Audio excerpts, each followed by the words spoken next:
Ladies and gents, what is up? I'm going to be talking a little bit quiet in this video. I'm chilling in the car. Figured I might as well make another one. In this one, I'm going to be doing my 13 through 24 running backs. Make it quick, that way there in case he wakes up, I'm all done. For starters, I missed Joe Mixon in my last list. I got him as my RB10. I am taking him in the mid to late first round. Dude's rock solid.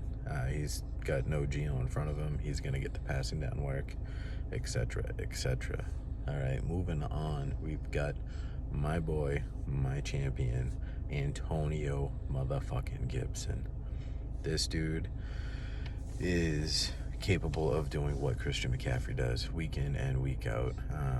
The only reason why I got him at the end of the second, early of the third, is for the simple fact that JD McKissick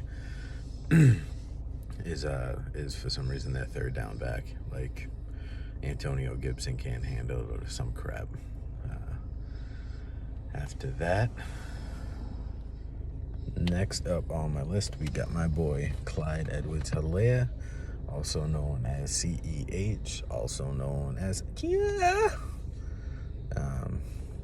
the only reason why I think he's this low on the list is because he had such a non-touchdown factor of a season last year. He had like 10 goal line attempts in week one, and everyone hopped on the hype train like, oh my god, this dude could be fucking brilliant on this Kansas City explosive as fuck offense, but he wasn't. So I've got him at the 2-3 turn as well, around right around where I got Gibson going. I think he's phenomenal. He's young. If I'm not mistaken, he is now 22. It's his sophomore year. He was a rookie last year. Let a lot of people down. Again, I take that word very lightly when I say let a lot of people down. I think he rushed close to like 1,200 yards. Little to no touchdowns, though. Moving on. Got your boy David Montgomery. Yeah, that's right. I said it. David Montgomery in Chicago. He's now got Justin Fields as a quarterback because we all know fucking Andy Dalton ain't lasting the whole season. Andy Dalton's trash. He's washed up. He knows what he is. He's a serviceable veteran. He's going to teach a lot to Justin Fields, although they have two different playing styles. But on to a different note, we're going to go back to David Montgomery. David Montgomery showed what we have all been waiting for the last couple of years from this fucking cat. We knew what he was capable of coming out of college, and he just did not show it, whether it be injuries, whether it be having guys around him, ball hawking. But last year, he took over with Tariq Cohen going down and showed what he is capable of. Yes, Tariq Cohen is healthy this year, but I don't think that's going to be a major factor. I still think David Montgomery is going to take over. He is going to be a nice little addition to anyone's roster. He is going to be a solid RB2. Yes, there's going to be weeks where he gives you nothing, but there's going to be weeks where he's steady Eddie. And then there's going to be those explosive weeks like we seen the last 6 games of last season. I draft him with caution, but I also kind of draft him with confidence. It's mixed emotions, all right? David Montgomery is my glass case, and I am Ron Burgundy. I am very emotional drafting him, but I would still take the flyer in the middle of the third, back of the third. All right, moving on to our next guest on my podcast list. Yes. None other than your boy. Yeah, your boy. J.K. motherfucking Dobbins. Aight, J.K. Dobbins. I ain't worried about Gus motherfucking Edwards, Gus the Bus. I'm talking about J.K. motherfucking Dobbins. J.K. Dobbins. I've said this 47 times, and I'm starting to get sidetracked because I've said his name so fucking much. Baltimore is not a pass-heavy team by any fucking stretch of the imagination, which means there's going to be a lot of scrambling with Jackson. I think there might be a lot more checkdowns this year. Dobbins has okay hands. He's not the best. Hence the reason why he's going, for me, at the 3-4 turn. Dobbins, though, I do still exercise caution. I don't trust anyone in that Baltimore offense. I am hesitant with Mark Andrews. I am hesitant with Bateman, who's going to be missing, a few weeks. I am hesitant with Hollywood Brown. I'm hesitant with everyone, including J.K. Dobbins. But he is a solid RB2. He'll give you numbers. I know I say give you numbers all the time. That's because I'm doing this all from memory. I don't have facts in front of me. I'm telling you where my comfort stance is on certain players and hoping it helps you guys out. All right, on to my next one. My next dude up. I've tried to get him every year in my leagues. I think he is the best RB2 you can have in a supporting cast, especially if you're drafting high up in the draft and you need someone to go with like a premier wide receiver running back combo. And that is none other than the beast remade in Seattle in Chris Carson. Yeah, he's played through injuries and he's got that label, but the dude is tough as nails. Notice how I said plays through injuries. He's not that dude that gets a soft tissue injury and he's out for a quarter, or he's out for the whole game, or he misses the next week. No, guy is literally going to just play through any injury he can. He's got the mentality of a warrior. Seattle needs to pass a whole lot more. We seen last year at the beginning of the season how on fire that offense was. And then they slowed down and they took the ball out of Russell Wilson's hands. They kept it away from DK Metcalf. Not kept it away, but they toned it down and they went back to the running game. Chris Carson is that running game. Rashad Penny is worth pennies. I go with Chris Carson. Chris Carson should have him higher on the list. The only reason why I don't is because he does play through injuries a lot, which can cost you downs. It can cost you points. It can cost you yardage. It can cost you yada, yada, yada, this, that, and the other thing. I'm going to ramble on and on and on, but I'm not gonna because I'm fucking going in circles right now. Chris Carson, yeah. I'm grabbing him at the back of the round. 3-4 turn. Yeah, 3-4 turn, 3/4. What the fuck are you gonna say about it? 3/4. 3/4. Next up is my Swiffer, my wet jet, my DeAndre Swiftness. Get down with the swiftness, kid. Get up, come on, get down with the swiftness. Yeah, that was that was fucking retarded. All right, DeAndre Swift. He's dealing with injuries right now in camp. He's got a very serviceable backup behind him in Williams. Williams may poach carries. He's definitely going to poach, some of the receiving work.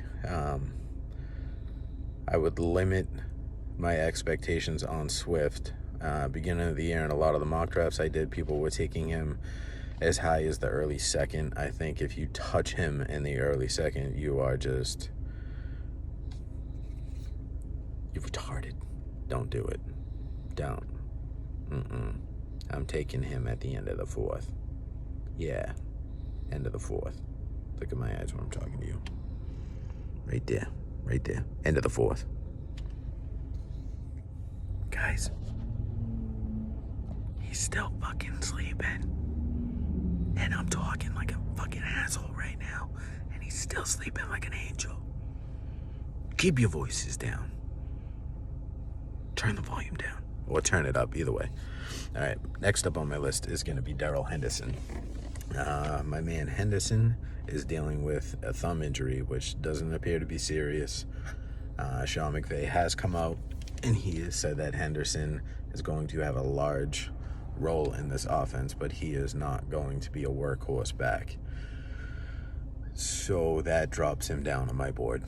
End of the fourth, early fifth, especially with the Michelle trade. Sony, yeah, he had a really good rookie year. couldn't stay healthy. New England's finally moving on with him. There's a lot of depth in New England at that running back chart. It is a committee, as always, in New England. So him getting out of there and going to the Rams with Sean McVay, I think, could revitalize his career. That being said, I think Henderson loses, a decent amount of touches, a decent amount of passing work.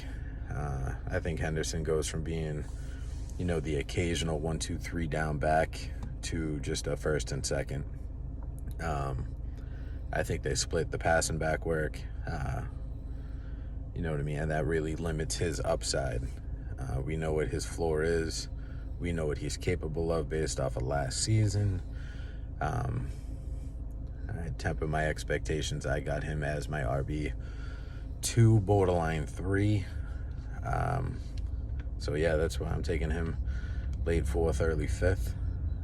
If you can pair him with a stud running back like a McCaffrey, if you're going to go with that approach of the anchor RB, where you grab your elite running back in the beginning of the round and then you follow that up with an elite wide receiver, one of the big 3 tight ends, and a quarterback. After you've done that, if you're drafting from the early stages of the round, well, that's a nice bike. I'd feel comfortable grabbing Henderson as my RB2. All right, on to the next one. I've rambled on long enough because I'm a fucking idiot. Next guy up, I'm actually going to do 2 guys because they are my 20 and 21. In my eyes, they are virtually the same players. I'm taking them end of the 4th, early 5th, maybe even mid 5th. It's Josh Jacobs and it is Miles Sanders. They both came into the league together. Hold on, I got some people. Wake up to the sound of the bikes and go, bikes! Say hi. Do not use that. Oh, I'm gonna use it. Alright, so back to Miles Sanders and back to Josh Jacobs. When I say they are the same players, to me they are the same players. They are both not great with hands. They both have explosive upside. They both can run it right up the middle. They're both young. Like I said, they both came in together. But they're not that top tier running back. They're solid. They're people that I would love to have on my team. With that being said, if you draft someone like Jacobs, who I'm going to talk about in a future video, you almost immediately have to handcuff him with Drake. You don't know what's going to happen in that backfield. Drake is capable of taking that backfield from Jacobs, like we've seen him do in Arizona. Those 2 guys, like I said, they're my 2021. Ooh, 2021, going into the 2021 season. Yeah, they're virtually the same player for me. Same spots in the rounds, end of the 4th, early 5th, maybe even the middle of the 5th. If I'm at the turn and they're both available, I probably grab them both, depending on what everything looks like around me in the draft, how everyone else is drafting. Is there a run on quarterbacks? Is there a run on tight ends, etc., etc.? But same guys. All right, I'm going to move on to the next ones. My next guy actually was not on this list, but now he is, because football is a fucking devious mistress. She will come from behind you and she will end your season. And with that being said, homie Iente is no longer this season, which means my man, my unsung hero, my undrafted free agent from last year, Eric, you can attest to this because you loved him last year. He was your saving grace. It is Mr. Robinson. He is going to be reading children's books on the side, bringing joy to your home, one fantasy play at a time.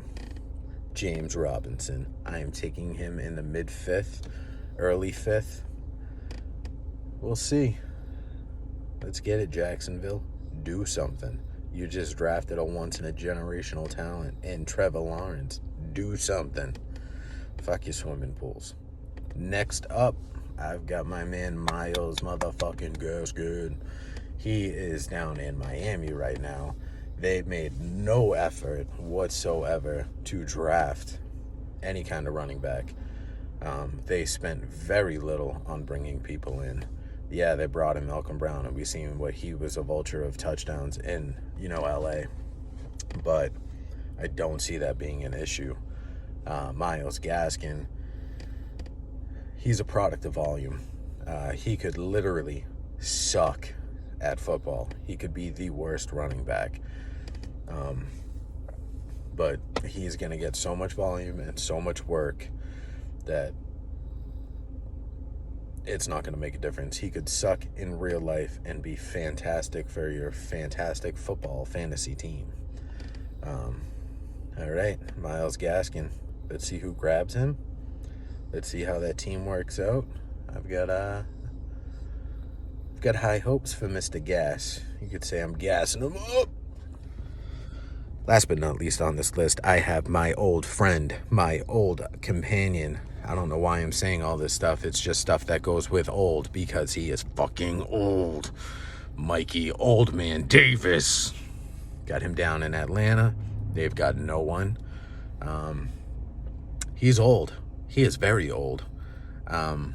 He is borderline on my fade list. He's so fucking old. If his knees could talk, they would write the Declaration of Independence. I don't fucking know how that correlates with each other, but all right, back to him being old. He is the journeyman of running backs.